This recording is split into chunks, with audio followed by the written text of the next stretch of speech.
Muy bien, hermanos, que el Señor les bendiga. Hola, hola, ¿se escucha bien ahí?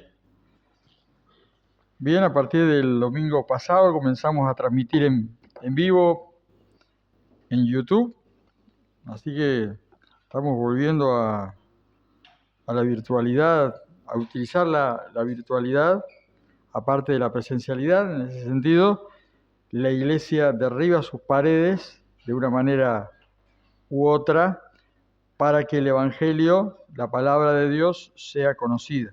Esto es bueno, sí, esto es muy bueno. Bueno, vamos a continuar entonces en esta mañana con este propósito, para lo cual les animo a buscar la carta de Pablo a los Efesios, Efesios capítulo 1, Efesios capítulo 1, vamos todos hacia allí, versículo 1 al 14.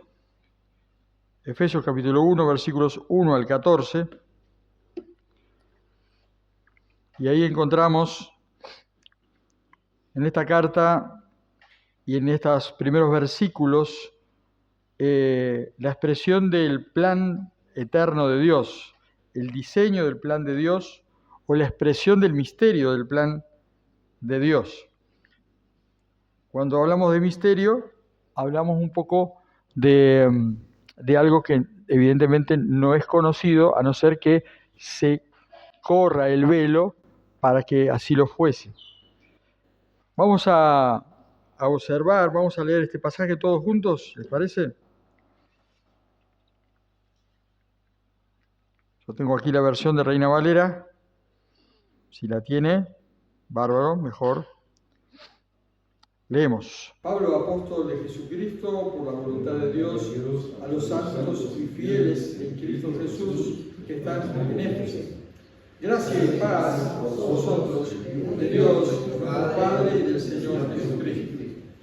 Bendito sea el Dios y Padre de nuestro Señor Jesucristo, que nos bendijo con toda bendición espiritual en los lugares celestiales en Cristo, según nos escogió en Él antes de la fundación del mundo, para que fuésemos santos y sin mancha delante de Él, en amor, habiéndonos predestinado para ser adoptados hijos suyos por medio de Jesucristo, según el puro afecto de su voluntad, para alabanza de la gloria de su gracia, con la cual nos hizo aceptos en el amado, en quien tenemos redención por su sangre, el perdón de pecados según la riqueza de su gracia, que hizo sobreabundar para con nosotros en toda sabiduría e inteligencia, dándonos a conocer el misterio de su voluntad según su beneplácito, el cual se había propuesto en sí mismo, de reunir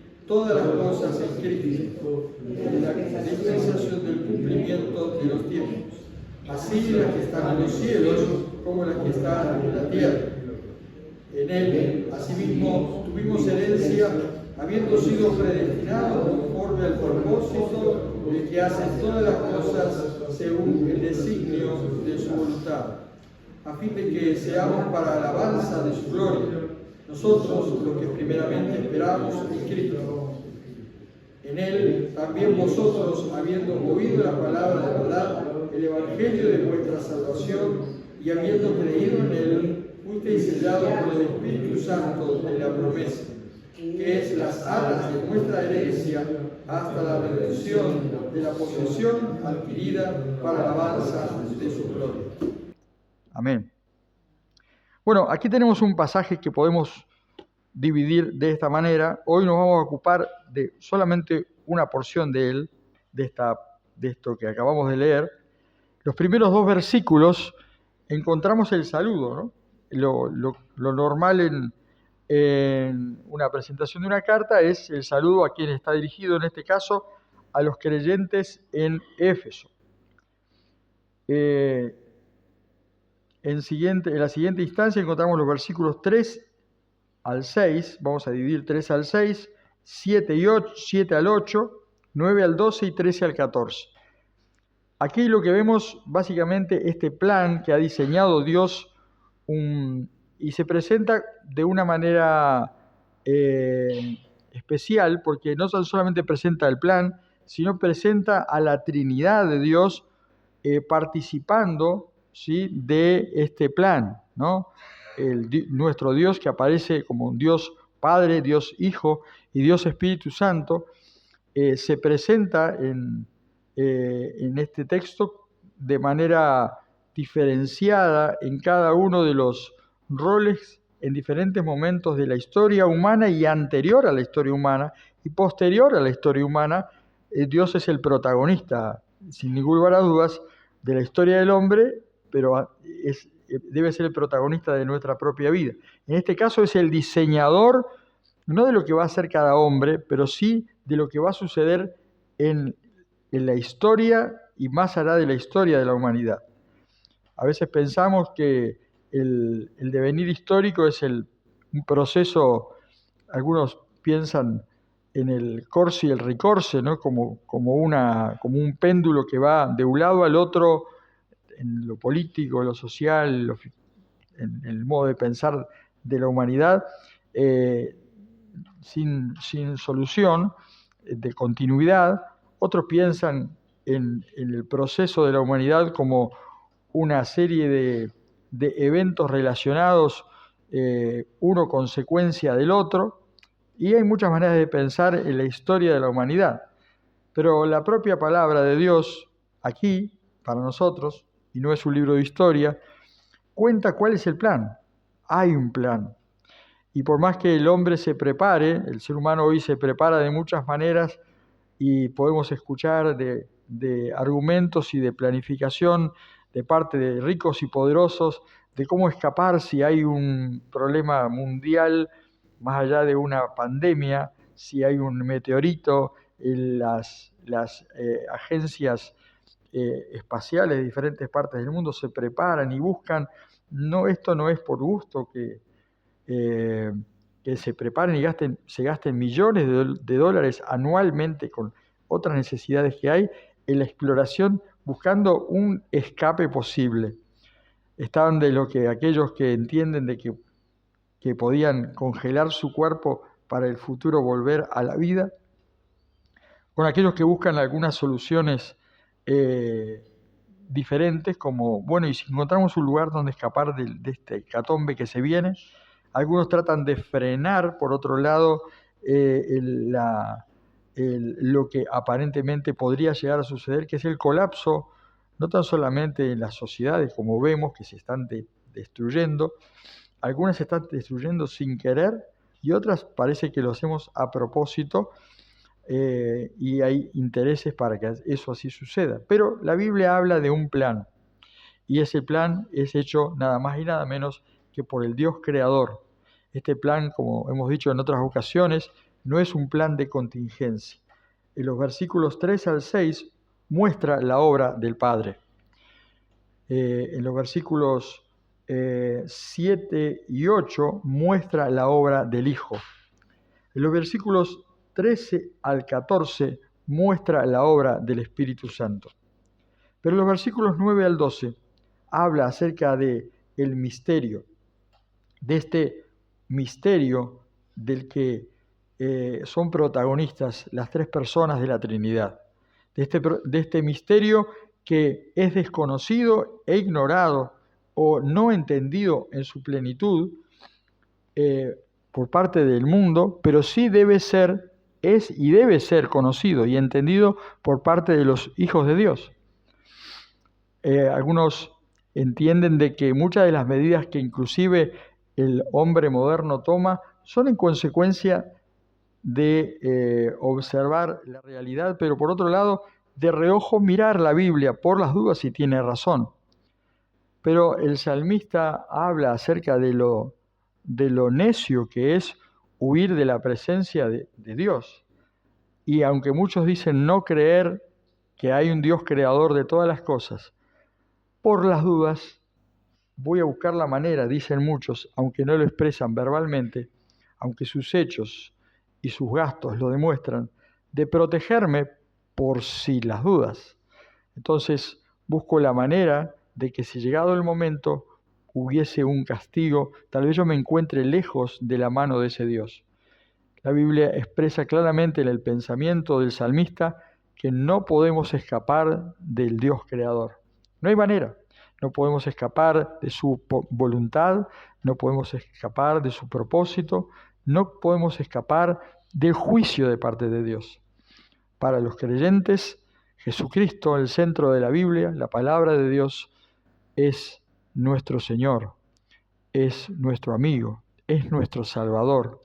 Pero para aquella persona que no reconoce a Dios, la persona de Jesucristo como Dios hecho hombre, Jesucristo se levantará como juez y juzgará a las naciones, a los grandes y conocidos con nombre y apellido, y a los desconocidos.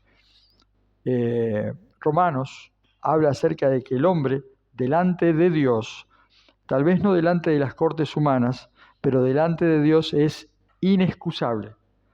Por eso tenemos nosotros como iglesia, como un grupo de pecadores que hemos reconocido a Jesucristo como Señor y Salvador en nuestras vidas, la responsabilidad de conocer este misterio y de compartir este misterio, el Evangelio, esta locura, predicar de tal manera que el mundo no tenga excusa. El propio Señor Jesucristo entendía, por supuesto, claramente esto, y muchas veces decía, yo predico, al fin y al cabo, yo enseño, pero nadie va a entender. Es para que no entiendan, porque no hay manera de que entiendan, porque las cosas de Dios se han de discernir espiritualmente, pero a ustedes se las explico. El Señor Jesús hacía esto, pero el Señor Jesucristo dijo, es necesario que yo me vaya para que el Espíritu Santo, el Consolador, lo haga con todos los creyentes. Y es así que el Señor Jesús asciende al Padre luego de su muerte y su resurrección y fue a preparar lugar para nosotros. Dice, no quiero que ignoren esto, tampoco que volveré, ¿sí? Que vendré como ladrón en la noche, en un abrir y cerrar de ojos. No ignoremos esto, pero mientras tanto el Espíritu Santo guiará nuestra mente y nuestros corazones hacia la perfecta voluntad de Dios, hacia conocerla, hacia creerla y hacia compartirla. Les invito entonces hoy, brevemente, no a estar viendo el rol del Padre en la Trinidad en este plan diseñado desde la eternidad, no a ver específicamente la obra de Jesucristo, no a ver específicamente la obra del Espíritu Santo, lo vamos a estar viendo en otras ocasiones, pero nos vamos a limitar a ver los siguientes versículos que hablan acerca del misterio del Señor. Versículos entonces 9 al 12. Dándonos a conocer el misterio de su voluntad, según su beneplácito, el cual se había propuesto en sí mismo, de reunir todas las cosas en Cristo, en la dispensación del cumplimiento de los tiempos, así las que están en los cielos como que están en la tierra. En él, asimismo, tuvimos herencia, habiendo sido predestinados conforme al propósito del que hace todas las cosas, según el designio de su voluntad, a fin de que seamos para alabanza de su gloria, nosotros los que primeramente esperamos en Cristo. Primeramente decir que, ya lo mencionamos al comienzo, que este pasaje habla de un misterio, que para nosotros ya no lo es. Este misterio ha sido primeramente revelado a santos hombres que escribieron estos textos, ¿sí? Los escritores de la palabra de Dios, la palabra escrita de Dios.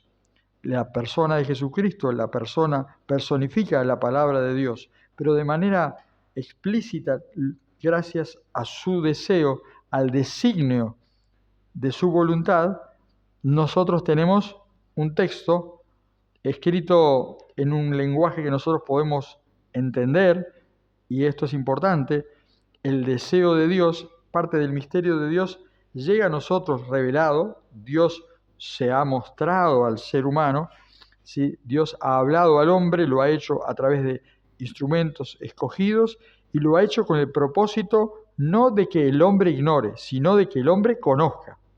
La Biblia no es un gran libro oscuro, sino es una gran luz, ¿sí? Y se habla de la palabra de Dios, hace unos días veíamos, no para que se ponga debajo, se esconda en un cajón, o se ponga abajo de la cama, o pongamos un almohadón arriba, sino por el contrario, para que ilumine el lugar donde está. El tema es que esta palabra será entendida a cabalidad a través de la obra de Dios mismo, de la obra del Espíritu Santo de Dios. Este misterio, dado a conocer, habla acerca de la dispensación, habla de una estrategia en cuanto al tiempo. No vamos a hablar de dispensacionalismo, sí, o dispensacionalismo no, pero lo que sí es claro, no tan solamente en esto, en la propia venida del Señor Jesucristo se habla acerca de cuando fue el tiempo, cuando fue el kairos, ¿sí? Cuando fue el tiempo de Dios, cuando Dios se entendió que era el tiempo, aparece la persona de Jesús entre nosotros. Dios se hace hombre. Dios tiene entonces una planificación, lo vemos en Génesis, hay una planificación que vemos en la creación, hay una planificación que vemos cuando el hombre cae. En Génesis 15 habla acerca de que Dios ya, como decimos, muestra la baraja, hablando de que Dios tiene un plan para aplastar, para aniquilar, tal vez aniquilar no es la palabra adecuada, para terminar con la obra de Satanás delante del hombre y entre los hombres. Dios tiene un plan aún antes de que el hombre fuese tal. Y cuando el hombre cae en pecado, Dios provee inmediatamente para su necesidad, anunciando que proveerá para su salvación. Y pasa el tiempo y Hebreos dice que Dios anunció a través de los profetas a nuestros padres y ahora lo ha hecho a través del Hijo. Qué bueno es que Dios, que conoce todos los tiempos, cuando era el mejor tiempo, aparece la persona de Jesucristo, su Hijo. También cuando fue el tiempo, el Señor resucita a su Hijo. Cuando fue el tiempo, asciende al Padre. Y hay una pregunta que realizan los discípulos, encontramos en Hechos capítulo 1. Dice, ¿cuándo es que volverás? Somos ansiosos, no tan solamente nosotros, el hombre moderno es muy ansioso, queremos todas las cosas aquí y ahora. Ese es el tiempo de hoy, ya. Pero no se crean que esto es algo tan moderno. Los discípulos, el Señor Jesucristo no había ascendido al Padre y ya le estaban preguntando, como los nenes chicos, ¿cuándo volverá? Y me imagino, el Señor Jesús dice, pero todavía no me fui, ya me estoy por ir, pero volveré. Pero no les interesa a ustedes, no les importa, no les incumbe, no está en ustedes el saber cuándo voy a venir. Pero sepan que mientras en el medio del camino, entre que yo me voy y yo vuelvo, ustedes recibirán poder, la presencia del Espíritu Santo y como consecuencia me serán testigos del Evangelio, de este misterio. Y bueno, todos conocemos que el Señor cumple las promesas que hace, el Espíritu Santo desciende sobre la vida de cada creyente hasta el día de hoy, sellándolo con su presencia. No es un sello del Espíritu Santo, sino es la presencia del Espíritu Santo en la vida del creyente. Algunos dicen que esto es una de las cosas, un escritor ateo leyendo esto, dice que nunca había leído en la literatura de diferentes religiones acerca de un Dios que va a vivir, está presente en la vida del creyente. No ocurre solo en la fe cristiana. Y esto es algo que se le ocurrió a Dios, marcar su presencia, la presencia de Dios mismo en nuestra vida. Y cuando sea el tiempo, el Señor volverá, cuando sea el tiempo, todas las cosas serán terminadas y cuando sea el tiempo también todas las cosas serán restauradas, nuevas. El propósito del Señor es reunir todas las cosas en Cristo, las que están en la tierra y las que están en los cielos. Nosotros pensamos normalmente en la historia del mundo o la historia del Uruguay. En realidad casi pensamos en la chacrita propia. Esto de pensar en la chacrita es muy normal, ¿sí? El mundo y el tiempo y el espacio nos ha dividido en más de 200 países, creo, o algo así. ¿Sí? ¿Está bien? Y algunos ni los conocemos, ni los lenguajes, ni las cosas que suceden en esos lugares. Pero todo el mundo, en realidad, todo el planeta Tierra y toda la historia de la humanidad es parte, solamente parte, de la obra de Dios.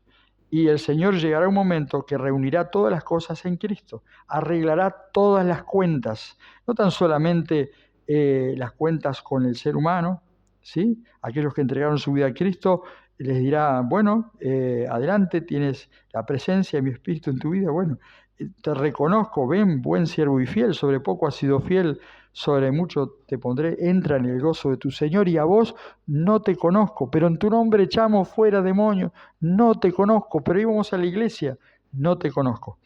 Entonces el Señor llevará a juicio a esas personas y será su condenación eterna.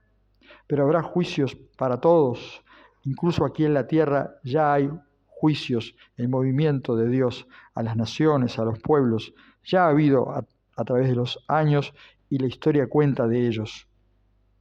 Pero también Dios tratará con la naturaleza, Dios tratará con el universo que ha creado y todo caerá. Lo único que permanecerá, según la palabra, es su palabra. Su palabra permanece para siempre. ¿Por qué su palabra permanece? Porque su palabra le representa a Dios. La palabra de Dios representa a Dios. Y aunque nada sea, recordemos de antes nada fue, y antes, en el principio, cuando no había nada, Dios era y será. Apocalipsis habla acerca de Dios como el que era, el que es y el que ha de venir. Siempre. Su palabra permanece para siempre y nuevamente hará una nueva creación. Pero también llevará a juicio aquellos ángeles que en su oportunidad estuvieron rebelándose y al día de hoy están rebelados contra Dios. Todo será juzgado, todo será arreglado y todo será en la persona de Jesucristo. Recordamos una vez más este versículo de Filipenses capítulo 2 que dice, el Señor Jesucristo, la segunda persona de la Trinidad, se hizo hombre, se humanó y aparece a nosotros como Jesucristo, Dios y hombre, 100% Dios, 100% hombre. Él se humilló hasta lo último por amor a lo más valioso que tiene, que ama en su creación. De todo lo que hizo, lo que más ama es el ser humano. Es la corona de su creación. Lo hizo a su imagen, conforme a su semejanza.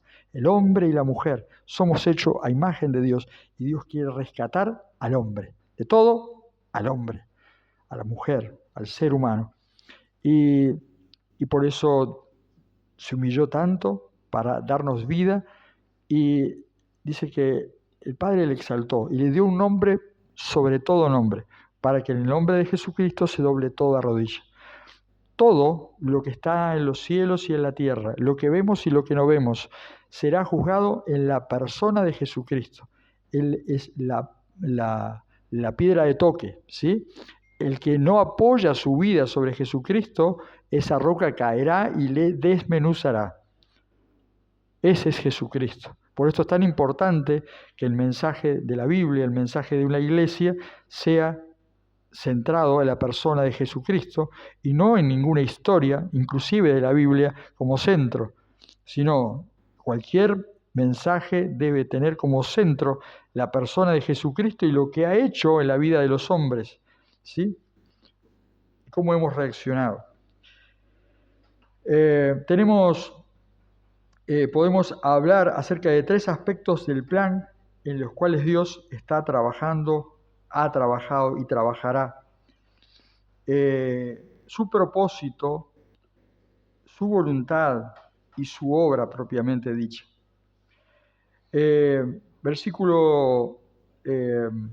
Vamos nuevamente a Efesios capítulo 1 y habla acerca de dándonos a conocer el misterio de su voluntad. Hablando del misterio de Dios, el misterio de su voluntad. ¿Cómo es esto del misterio de su voluntad? Bueno, ahora ya no es un misterio para nosotros, porque el misterio de su voluntad habla acerca de qué es lo que está en la voluntad, o estuvo en la voluntad, y está actualmente en la voluntad de Dios, y ha comenzado a rodar, a darse a través de los siglos, y antes de que los siglos fuesen. Para nosotros ya no es un misterio porque ha sido revelado. De otra manera no lo podríamos saber, ¿sí? Entonces, algunas cosas de lo que muestra la palabra de Dios, que es el designio el misterio de su voluntad, según su beneplácito, encontramos, por ejemplo, en Santiago 1:18, que él dice, en Santiago 1:18,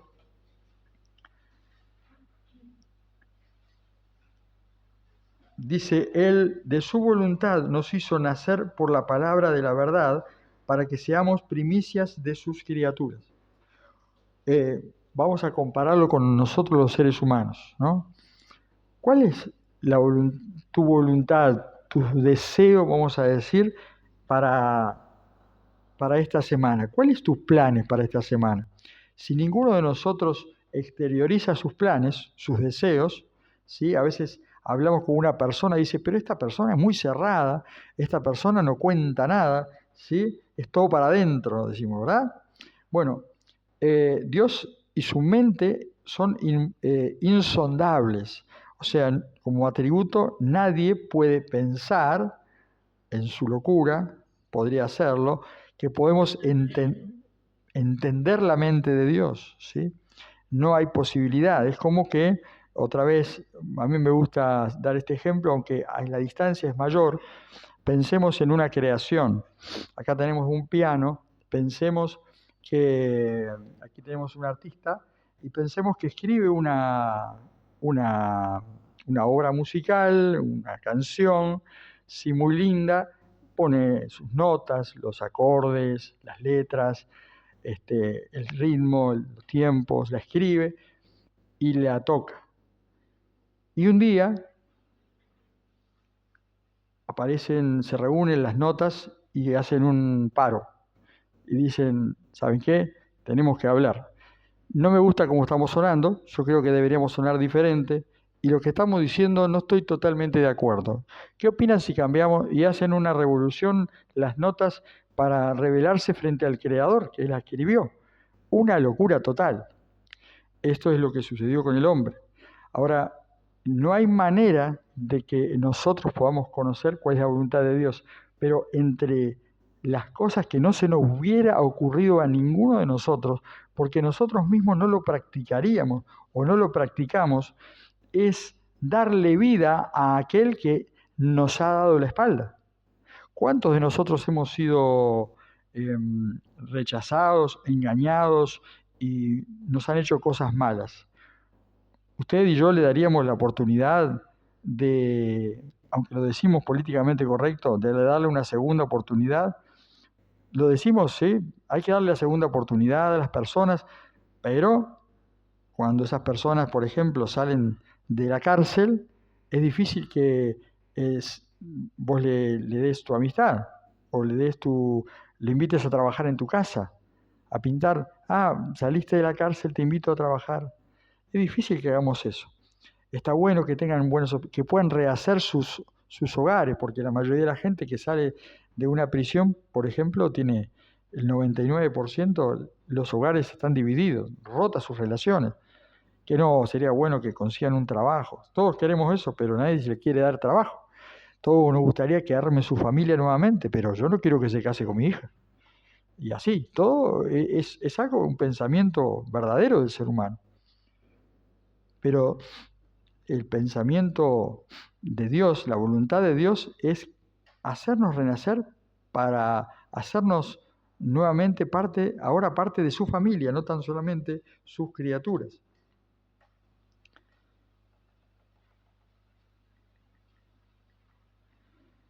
En segunda instancia, en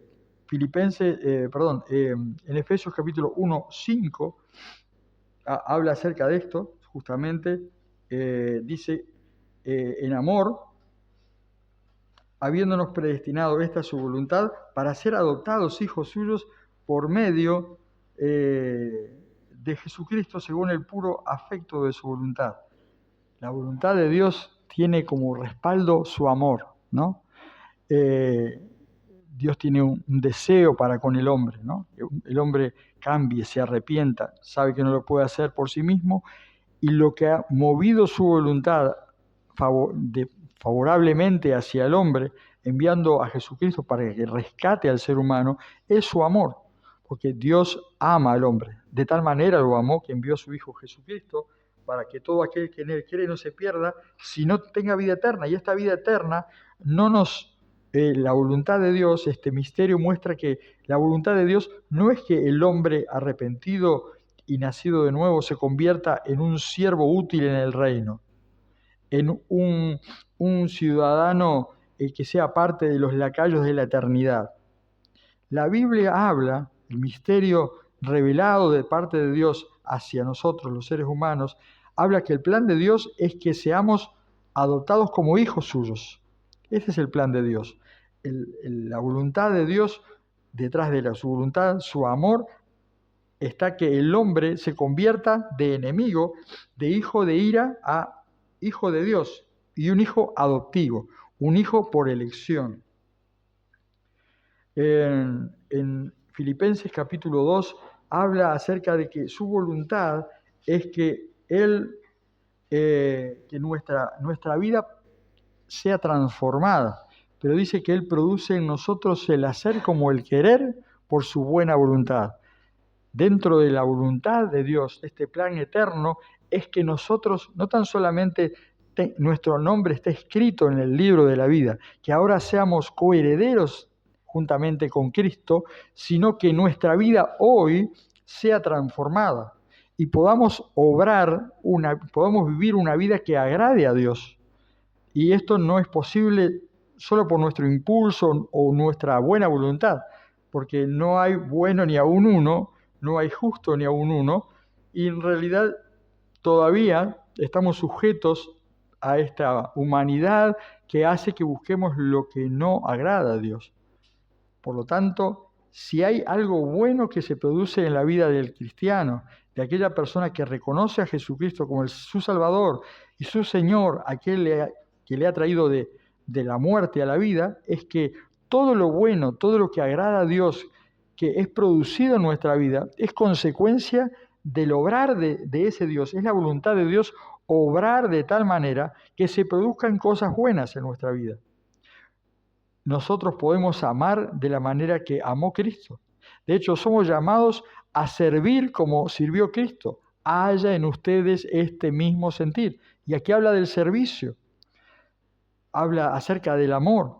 Todas las cosas buenas que los cristianos, que el cristiano puede tener, el creyente en Cristo puede tener obras que desagradan a Dios, sí, por supuesto. Lamentablemente, eso sucede. Pero esas cosas son cuando nosotros decidimos vivir la vida por nuestra cuenta, cuando no tomamos en cuenta la obra, cuando no somos obedientes al Señor. Pero todo lo que se produce en nuestra vida que agrada a Dios es producido directamente por la buena voluntad de Dios. Es el deseo de Dios que obra en nuestra mente, en nuestro corazón y se ve en nuestra vida. Es consecuencia, como dice Romanos 12:2, de una transformación otra vez que ocurre en nuestra mente como consecuencia del obrar de la palabra de Dios que transforma nuestra mente, que impacta en nuestro corazón y que nos hace obrar de maneras que no pensábamos obrar. Qué bueno es saber que hay cosas que podemos hacer como hijos de Dios y que pueden agradar a Dios. Y eso somos llamados a hacer. De hecho, somos llamados, dice, a pensar en todo lo bueno, todo lo justo, todo lo que es de buen nombre. Esto es pedido a los cristianos, a aquellas personas que han reconocido a Jesucristo y han aceptado su perdón. No podemos esperar esto de las personas que no conocen a Cristo. Por esto, el impulso de aplicar la ética cristiana, los valores cristianos al mundo, entiendo que es un error porque no lo pueden practicar, o lo pueden practicar por poco tiempo, o es una buena mano de pintura a la vida de ellos. ¿Sí? Y creo que es hasta muy peligroso. Por eso llama Jesucristo a algunas de estas personas sepulcros blanqueados. Porque ¿qué eran? Eran personas que por dentro realmente estaban podridas, ¿sí? Muertas, ¿sí?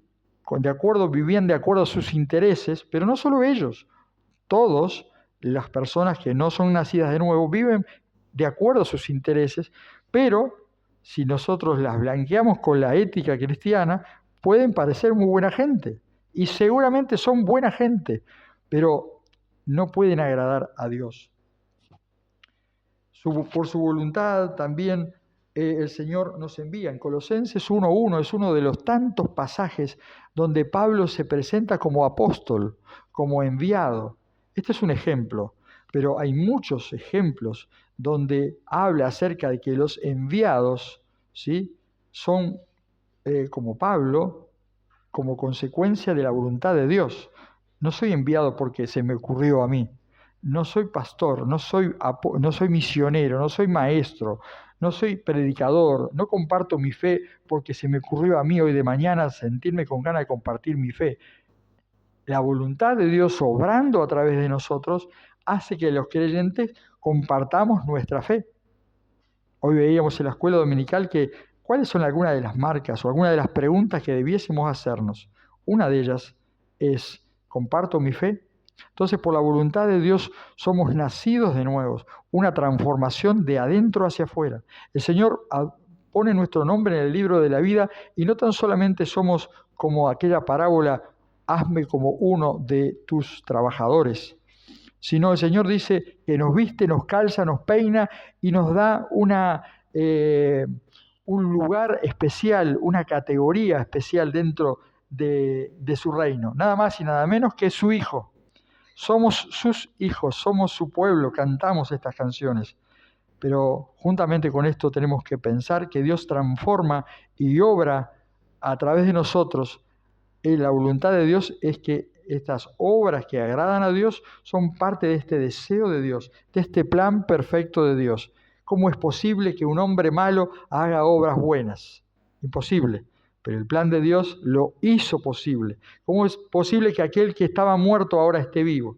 ¿Cómo es posible que aquel que robaba ya no robe? Que aquel que mataba ya no mate? Que aquel que envidiaba ya no envidie? Esta es la obra transformadora de Dios.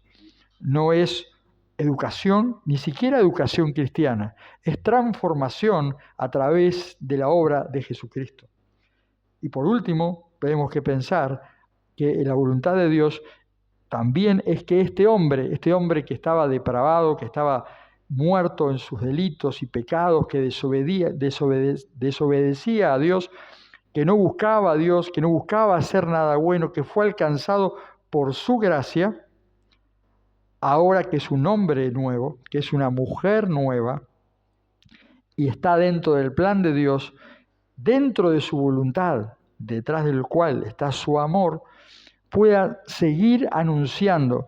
Es llamado, es comisionado, es enviado a compartir este mismo mensaje de transformación del amor de Dios, de la voluntad perfecta de Dios. Este mensaje, cuanto más profundo vamos, recordamos, nosotros lo podemos entender, ¿sí? Porque el hombre natural no percibe las cosas que son del Espíritu de Dios porque no las puede entender. Pero nosotros, que tenemos el sello del Espíritu Santo, según este mismo pasaje, lo entendemos. Ahora, para terminar, en Efesios 5, 15 al 17, les invito a buscar este pasaje. Efesios 5, 15 al 17.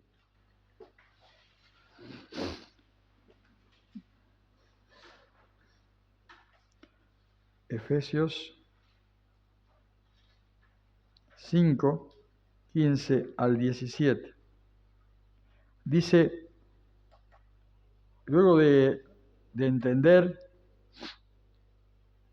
para empezar, de este misterio que tiene un propósito, del cual habla este pasaje, en el cual no profundizamos, que tiene que ver con que el creyente, que la persona nacida de nuevo, sea para alabanza de su gloria, que es un llamamiento santo. Después que entendemos que hemos sido renacidos, nacidos nuevamente por su voluntad, que Él nos ha adoptado como hijos, no somos ni nietos, ni trabajadores, ni esclavos de tercera o de cuarta, como algunos pueden pensar, ni estamos pensados de parte de Dios solamente para ser un mueble, sino somos llamados a ser coherederos de la eternidad, y somos llamados a ser enviados. Por su voluntad, somos un pueblo de gente separada para anunciar, como dice segunda de Pedro, las virtudes del que nos llamó de tinieblas a su luz admirable. Propósito, luego de tener clara desde la eternidad su voluntad, conociendo esto, versículo 15 dice, miren con diligencia, con atención, con prontitud, cómo andéis, no como necios, sino como sabios, aprovechando bien el tiempo, conociendo la voluntad de Dios, conociendo el plan de Dios, porque los días son malos, son cortos, son malos, y se va a complicar la cosa. Como alguno dice, la cosa está complicada, dice un amigo. Por tanto, no seas insensato, no seas burro, sino entendido de cuál sea la voluntad de Dios. Pero si soy burro es solamente porque no me he puesto a atender el plan de Dios que está explícito en su palabra. Que el hombre se arrepienta de su pecado, que le reconozca como Señor y Salvador, que sea transformado permanentemente a través de la palabra y que sea enviado a anunciar este mismo mensaje a otros. Por tanto, no seas burro o insensato, sino entendido de cuál sea la voluntad del Señor. El Señor nos la explicitó. Así que, hermanos, en esta mañana quiero animarnos a cada uno de nosotros a permanecer en la búsqueda, esto de escudriñar las Escrituras, en la búsqueda de la voluntad de Dios. En su palabra encontramos la voluntad. No hay que buscar otro libro, es su palabra. Tenemos la palabra profética más segura, la palabra que anuncia lo que no puede anunciar el diario. El diario, cuando todavía circula alguno, anuncia lo que pasó, lo que ya es. La palabra profética anuncia, en este caso, la voluntad de Dios, lo que es imposible conocer. Tenemos un anuncio muy importante para dar nuevamente, hermanos, y es para todo el pueblo. Que el Señor bendiga su palabra en esta mañana. Vamos a orar.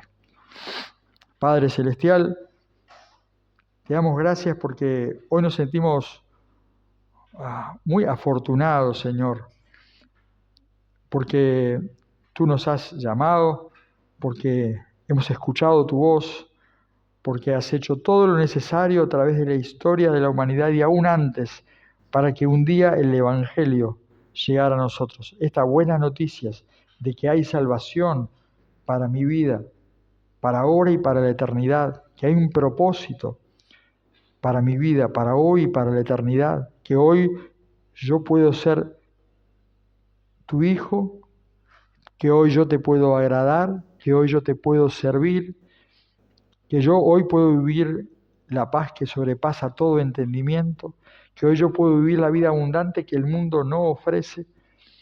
Te damos gracias, Señor, por revelarnos tu voluntad,